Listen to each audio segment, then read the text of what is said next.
Oke, puji syukur atas kehadiran Allah Subhanahu wa Ta'ala, karena atas izinnya saya bisa menyelesaikan tugas yang diberikan kepada saya dengan judul pengenalan asuransi, atau lebih tepatnya itu adalah mekanisme kerja asuransi.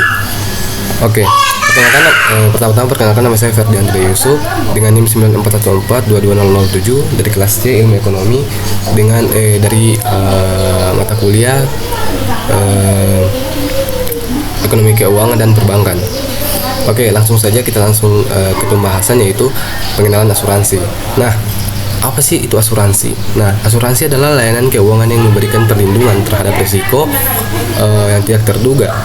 Ini membantu individu dan bisnis untuk mengelola dan mengurangi dampak dari kejadian yang tidak terduga seperti kecelakaan atau penyakit dan bencana.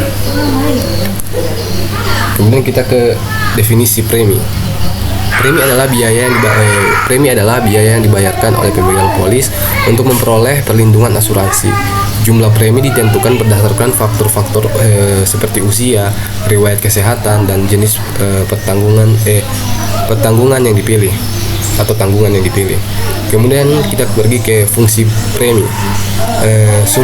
Sumber pendapatan premi adalah sumber utama pendapatan bagi perusahaan asuransi yang digunakan untuk membayar klaim dan biaya operasional.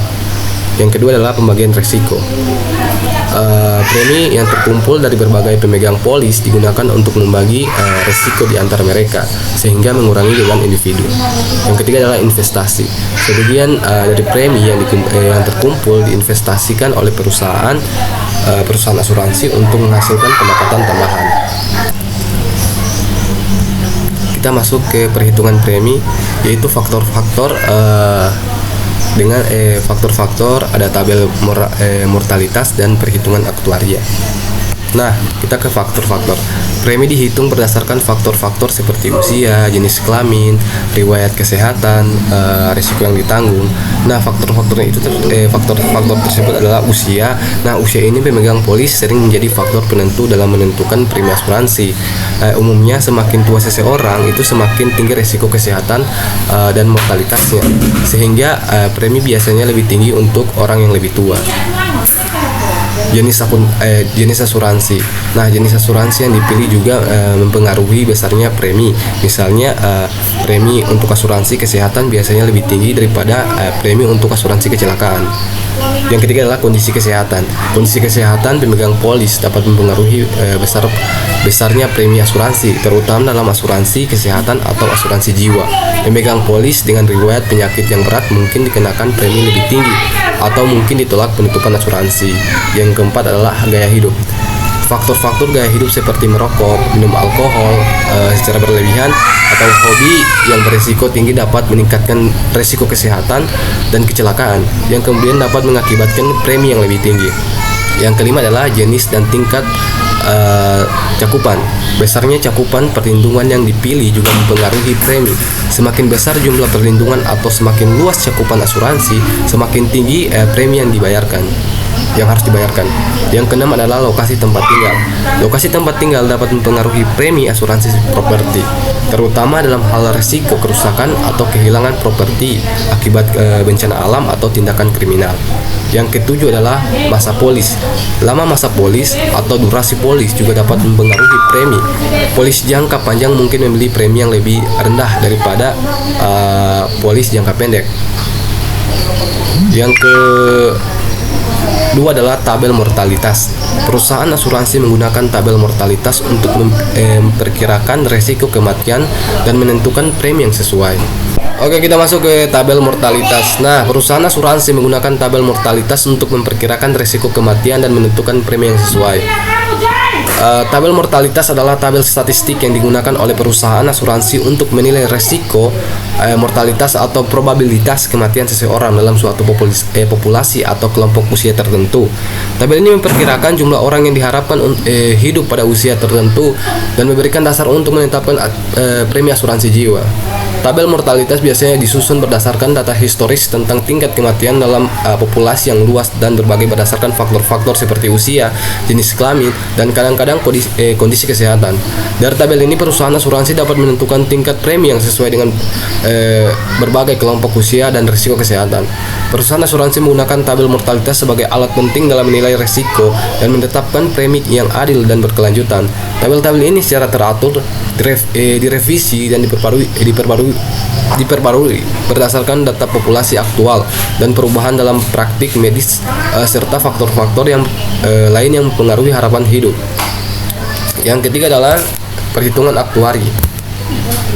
Premi dihitung dengan menggunakan prinsip-prinsip aktuari yang mempertimbangkan faktor-faktor statistik dan probabilistik.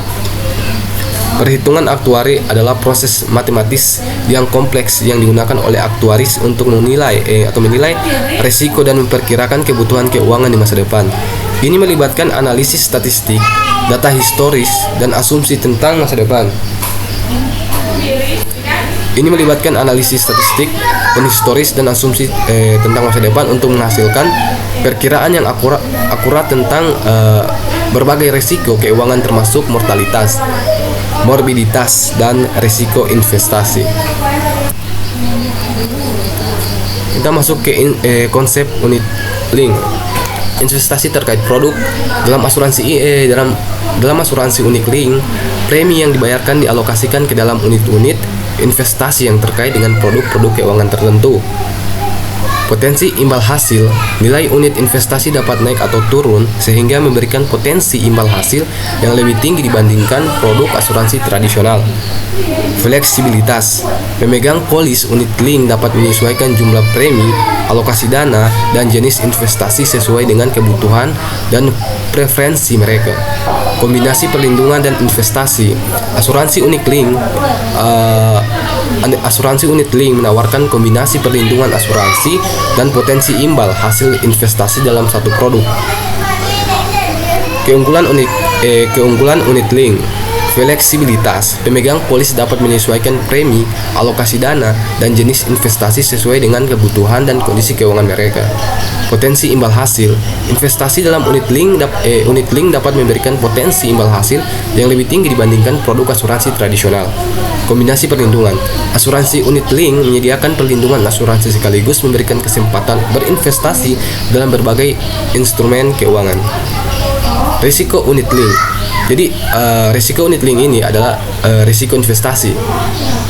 Nilai unit investasi dapat turun sehingga pemegang polis menghadapi risiko kehilangan sebagian atau seluruh dana investasi.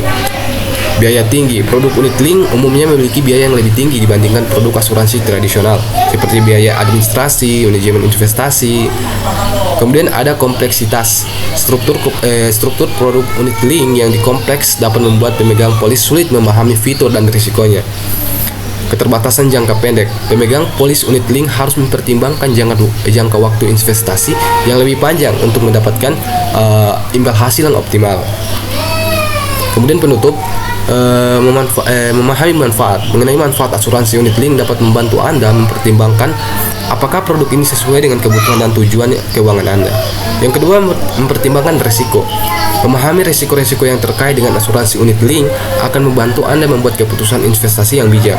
Yang ketiga adalah konsultasi dengan profesional. Berkonsultasi dengan agen asuransi atau penasihat keuangan yang berpengalaman dapat membantu Anda untuk memilih produk unit link yang tepat. Sekian presentasi dari saya. Jika ada kesalahan dalam pengucapan, mohon maaf. Wassalamualaikum warahmatullahi wabarakatuh.